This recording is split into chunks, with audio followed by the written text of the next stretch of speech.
everyone, and welcome back. It's great to be here with you this weekend on the Cabral HouseCall edition of the Cabral Concept, where we answer our community's questions each and every weekend, all things wellness, weight loss, anti-aging, and of course, everything in between. So love being able to really just check in, see what's going on with our community, see if I can help in some way to maybe be able to shed some light on some health issues or weight-based issues or aging-based issues that people are dealing with. So again, always a brand new show to me as well, meaning that I never see these questions ahead of time, and that keeps it really fresh. So what I like to do is I like to be able to say, hey, we just bumped into each other at an event or whatever it might be. You ask me a question without researching, without looking deep into it.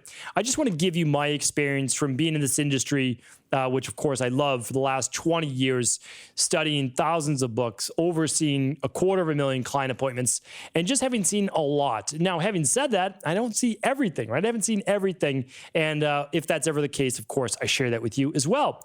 So last things last, what I have to always say is that we don't provide any diagnosis, any treatment protocols, or any cures on this podcast. What we do is we look for the underlying root cause imbalances through at-home functional medicine lab testing, and then we use natural health-based protocols in order to rebalance the body. So let's get started with our first question of the day. This one is from Ryan, and if you want to follow along, sorry, it's not from Ryan. Who is this from? It's from Joe, J-O. So if you want to follow along with the questions, just head on over to stephencabral.com/1877, and you can read them along with me. Hello, and thank you for all you do to promote health and wellness. Your knowledge is greatly appreciated. My question is for my 15-year-old daughter. She has irregular heavy periods, sometimes as often as every 2 weeks. On the day before and or the first few days of her period, she is in so much pain due to the stomach aches and cramps. Sometimes she feels like she's going to throw up. She has to miss school or soccer. My fear is if we go to her regular doctor, they will put her on birth control. I know birth control and hormones are not a good option, especially because she's so young. I'm looking for a healthier option because I hate to see her in pain. Thank you for your expertise. Okay, so again, I teach a lot of this through, well, I teach an IHP, but I also have a specific course on female hormones, and it's how to rebalance female hormones. You can find that at stephencabral.com/courses if you want a real in-depth view of this, and it might be nice because your daughter's certainly old enough to be able to go through that course as well. About 4 hours of information, 4.5, and it will give you everything you need. Now, in this case, you'll actually see that your daughter, it's kind of it's very helpful for me when you wrote that she has her period sometimes every 2 weeks, and it's on the heavier side. So we could look at that as potentially being what we call estrogen dominance. So the reason why we say this is that, well, if there's not enough progesterone during that luteal phase, it could trigger menstruation to begin. So what happened, I want to give you a little bit more of a breakdown, Joe. So during the first 14 days or so, your daughter's estrogen levels are rising. Then we have luteinizing hormone, follicular stimulating hormone being stimulated for ovulation. Then after that, we have progesterone start to rise up around days 19 or so, all the way through day 28. But it starts to come down after around day 21, day 22, 23, somewhere around there. And then slowly, once progesterone levels fall low enough, then what happens is, excuse me, what happens is then a woman's cycle begins. So that is how the female menstrual cycle happens over a 28-day period. So there very likely is a lower production of progesterone than we need. So what I recommend running is the stress hormones, mood, and metabolism test. It's very possible that your daughter is in a more inflamed state, meaning that she is not maybe eating the best foods for her body. She is not sleeping a regular sleep pattern. She might be higher levels of stress right now, or she just needs basically to get her body back into rhythm, and we'd be happy to help with that as well. So that's what I recommend. Again, you never have to work with Equalife. You could always work with, your local naturopathic doctor or integrative health practitioner as well. But definitely run that lab so that you can also show your daughter she's old enough. Like, listen, here are your labs. Here are the results. Everything is fixable. We can fix this. So that's what I would do, especially if it was my daughter. Excuse me. Anike is up next. Hi, Stephen. I'm from Australia. My question is in relation to my 8-year-old son. Since the age of around 3, he has had what I would have called reflux, but upon doing some research, it seems to be more like GERD. But I can't be sure. He regurgitates small amounts of food about 4 to 5 times a day. I haven't been able to pinpoint any food that causes it. He says tomatoes give him a sore tummy, so we avoid those. But there's nothing else that stands out. Behaviorally, he is my most intense child out of 3. I do wonder if this relates to the possible gut health issues. I took him to our family general practitioner a few times about the vomiting, and his answer was always, he will grow out of it.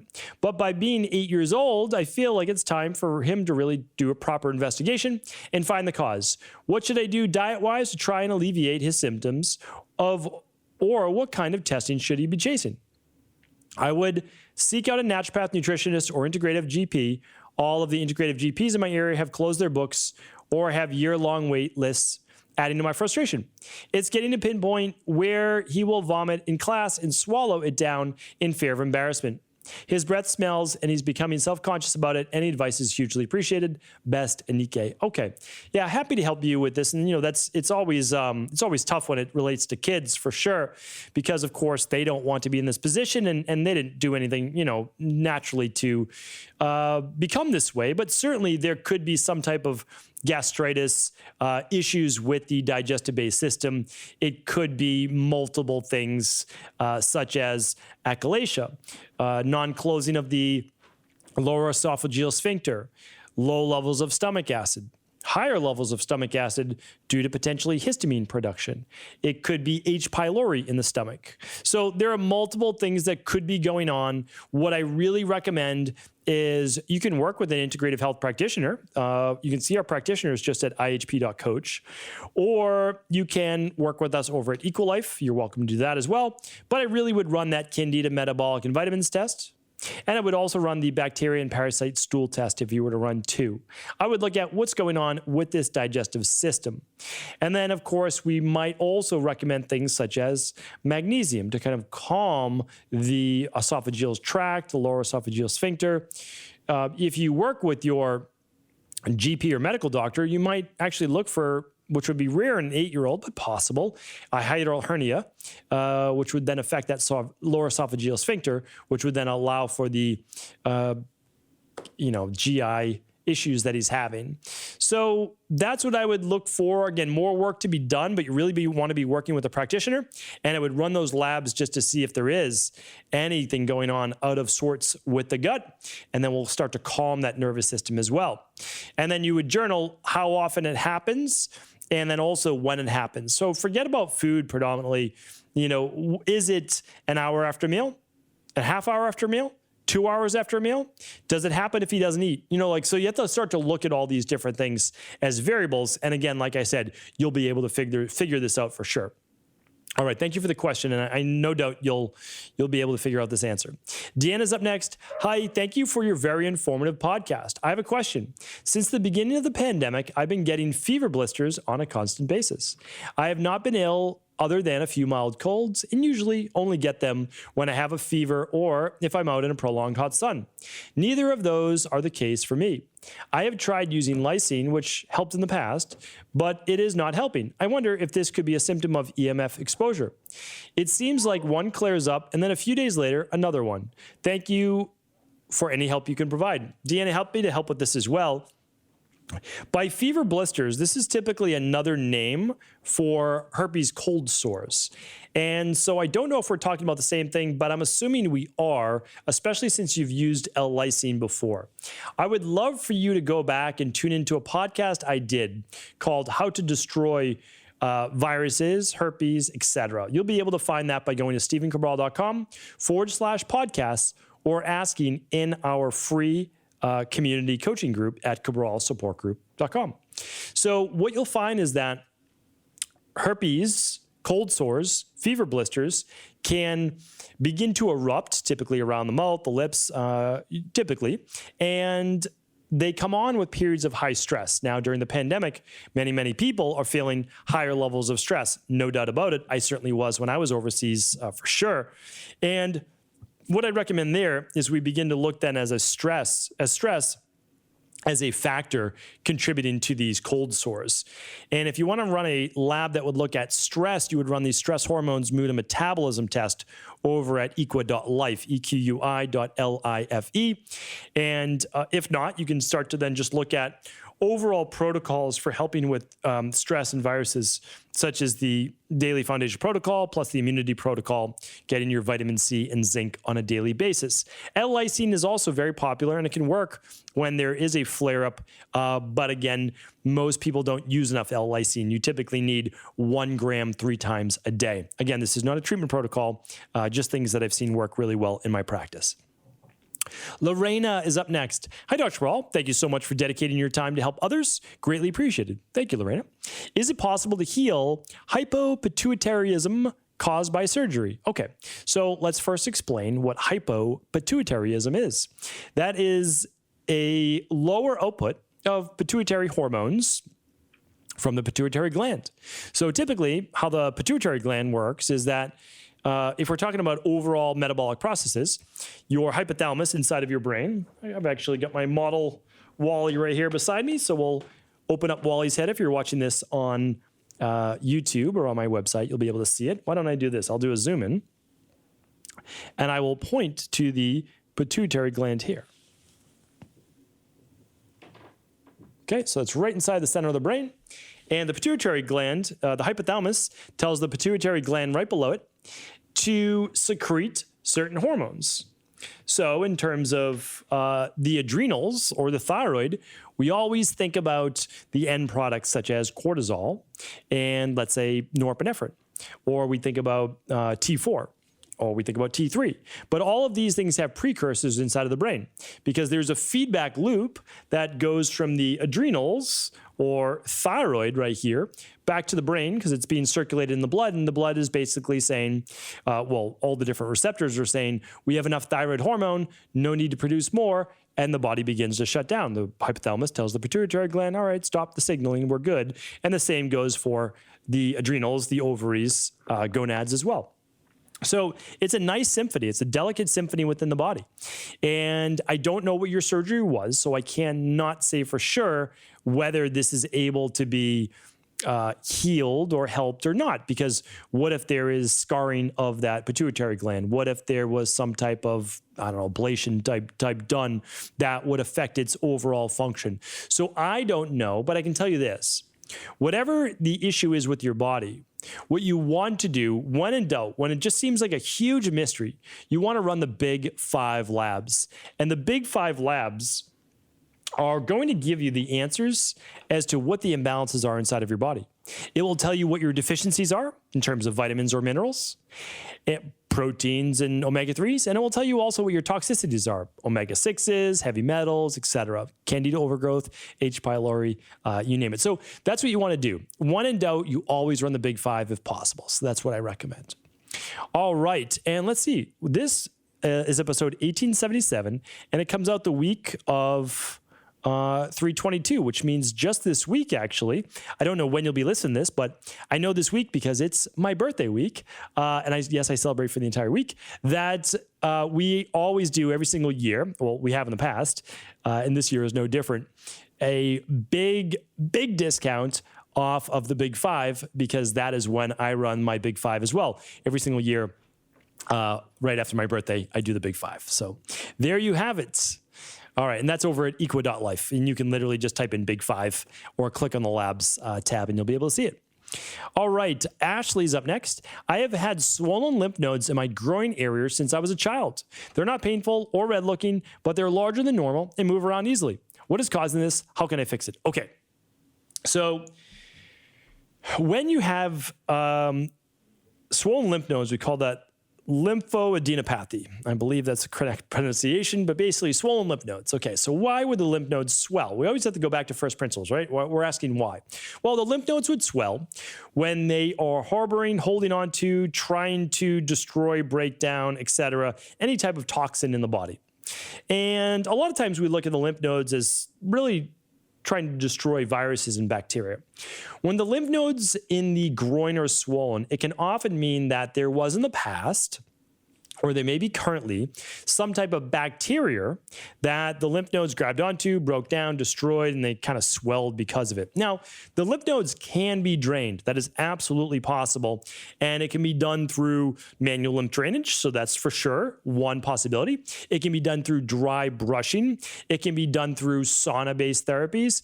It can be done through castor oil packs as well. And all of these things, there's previous podcasts on, so you're welcome just to go to stevencabral.com/podcast and just type in castor oil if you want to see the castor oil pack or etc. So here's the issue though.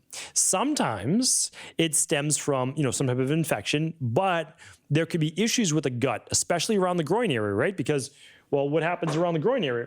So I'm just going to give you a little anatomy lesson here. Again, if you're watching on video, this, now, this is a little lower where they put the 8 here this time, but on previous models, it's been more up here. So this is right around where the navel, the belly button is.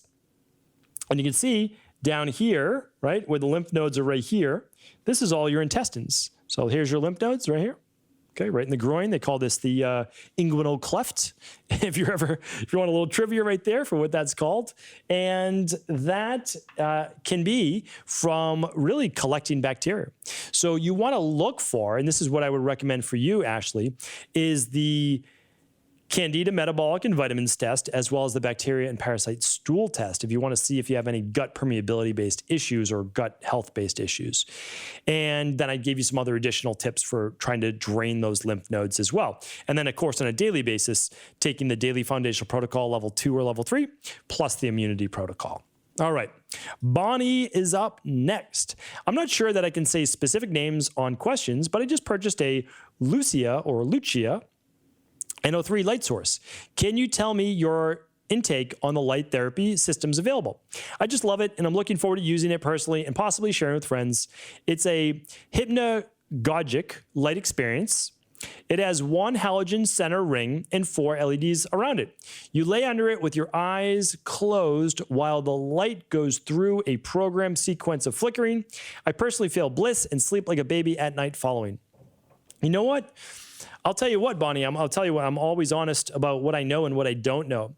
I know of the light therapy that you're speaking about. It's different than the red light therapy for sure. This was developed by a neuroscientist, I believe. I believe it's also European in nature, but I don't know that for sure. But I have not personally used it. However, I will look into it for sure. So it might even be a Friday review in the future.